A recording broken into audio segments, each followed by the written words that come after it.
Hi everyone, this is Clint Cameron, Product Manager in Austin, and today I'm going to walk you through a new feature of ours called Callback.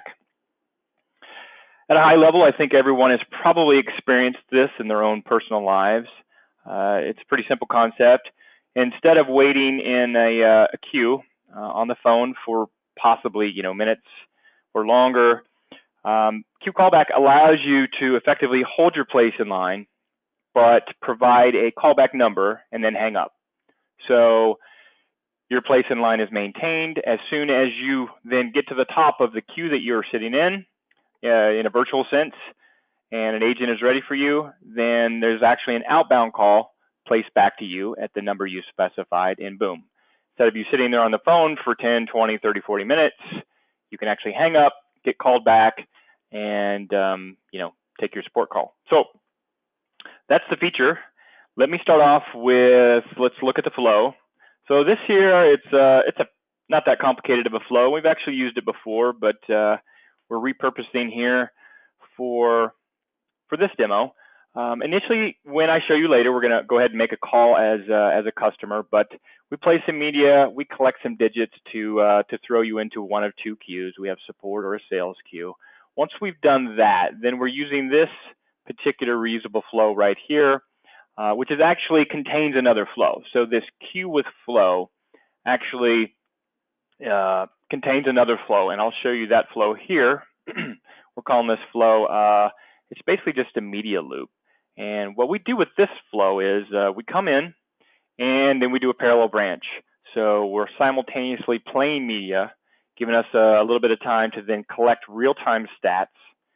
And based on those stats, then we go ahead and determine whether or not the callback should be offered to the customer. And for this particular demo, we have it set to, I believe, 5 minutes, which means that if the average queue time is less than 5 minutes, we're not even going to offer the customer the opportunity for a queue callback. We're going to go ahead and pass right through and get into essentially later down in the flow and have a live agent pick up the call. However, if we are actually over 5 minutes, then we're going to come right back in and come into this element right here, which is dynamic play media. So the stats that we grab to determine the actual queue length, this is where we tell the customer what it actually is. So Mr. Customer, your average wait time is 15 minutes. From there, we go into a decision where we're going to offer the customer the actual callback. So the customer is now armed with the information that tells them how long they would potentially be waiting. And then they can make a decision as to whether or not to accept the callback, leave a number, hang up, or if they don't want that option, then we're just going to go ahead and continue in a loop and bring them right back around.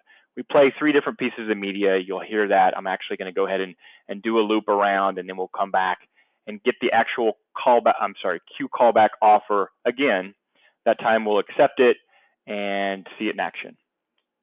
So without further ado, let's go ahead and make that call.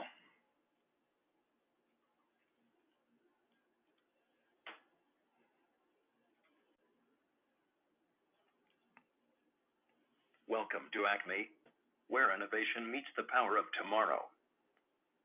Please press 1 for support, 2 for sales.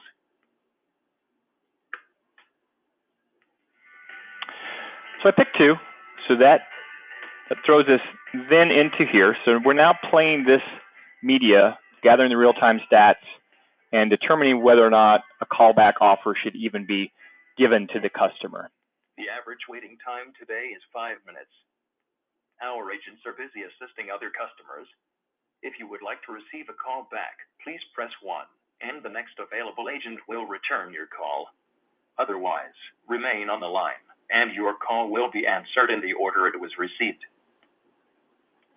So that was the offer. We're going to go ahead and let that pass. There's a few moments where we wait for the customer to make a decision. In this case, we're going to go ahead and opt out.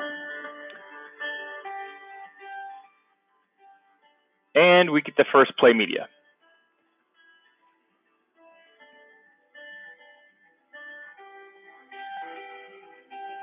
Thanks for continuing to hold. You can also access access your account information and pay bills online at acme.com. So now we're on to the third play media. So you can see the customer has flexibility. They want to have a drive around loop and tell the customer some more information and eventually get them back to offering up the Q callback again. If you would like to receive a call back, please press 1, and the next available agent will return your call. Otherwise, remain on the line, and your call will be answered in the order it was received. So we're back around again. This time I'm going to go ahead and accept the Q callback.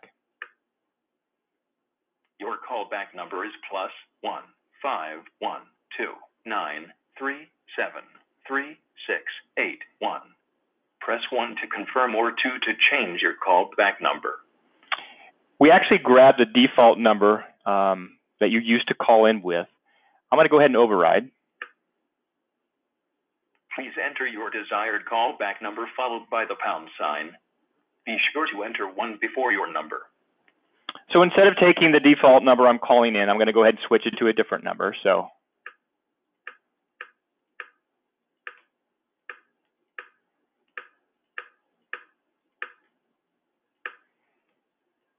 your callback number is +1 5 1 2 7 9 7 9 5 7 3. Press 1 to confirm or 2 to change your callback number. Thank you for requesting a call back. You may now hang up and wait for our call. Goodbye. So that was it. We do some checking to make sure it's a good number. We read the number back to the customer.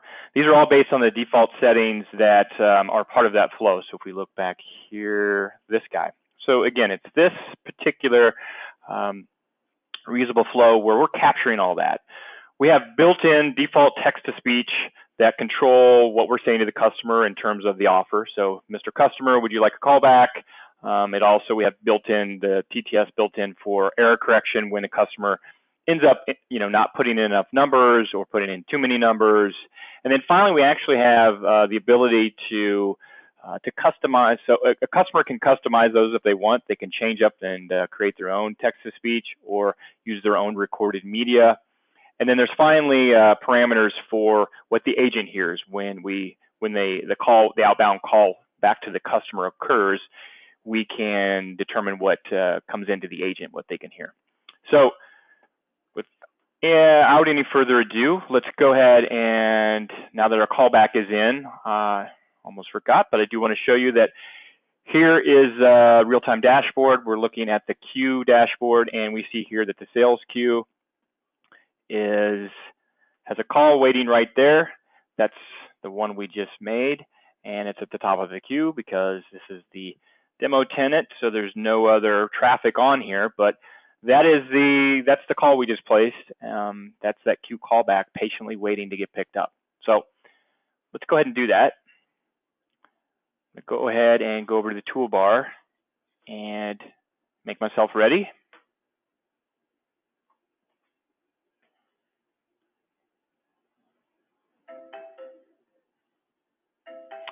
That's the callback coming in. So we see we have a message, clear message to the agent that this is a callback and the number that the outgoing number. We'll go ahead and answer that. Connecting.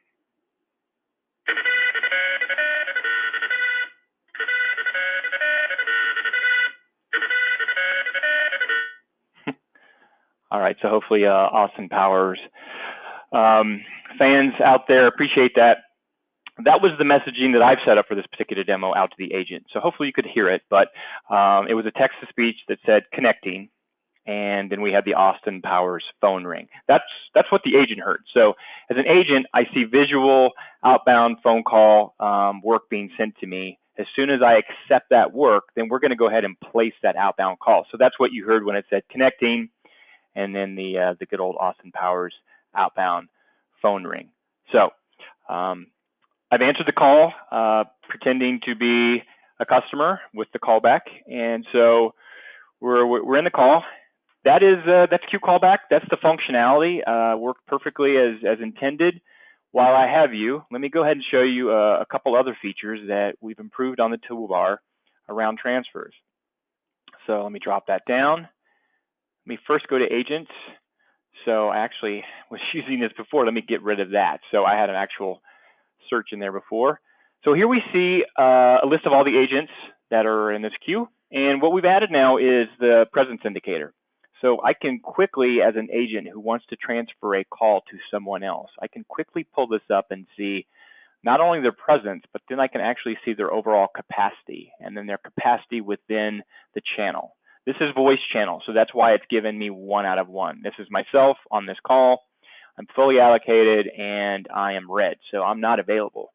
Now, some of these other folks were actually logged in right now. We could see them as green if they weren't on a call themselves and quickly transfer to them. So very valuable for agents to see this and make intelligent decisions about where to route calls that they need to transfer. So a couple things more. What we can do here is actually change the columns that are available. We can take away email. We can add email back in. We can actually then sort columns. So if I want to sort by first name or last name. And then lastly, I can go ahead and do a search and narrow it down from there. Let's look at queues. If I want to transfer to a different queue, same thing. Information is good. So in this case, we've now give you the ability to see average queue duration. So in this case, if I'm looking between these two queues, I'm going to look at sales queue and say, well, that's a lot shorter. If I'm going to transfer into a queue, that one makes more sense. There's over 10 minutes of time savings for my customer if I transfer them into that queue versus the other queue. So a couple new features. Same thing here where we can change the columns, add or take away columns. We can do sorts, and then of course we can do search. There you have it. Queue callback along with some additional information and stats that we're providing in the transfer. So hopefully you found this useful and exciting, and it will foster great conversations with your customers. If you need anything from me, reach out, Clint Cameron. I'm in the phone book, and thank you very much.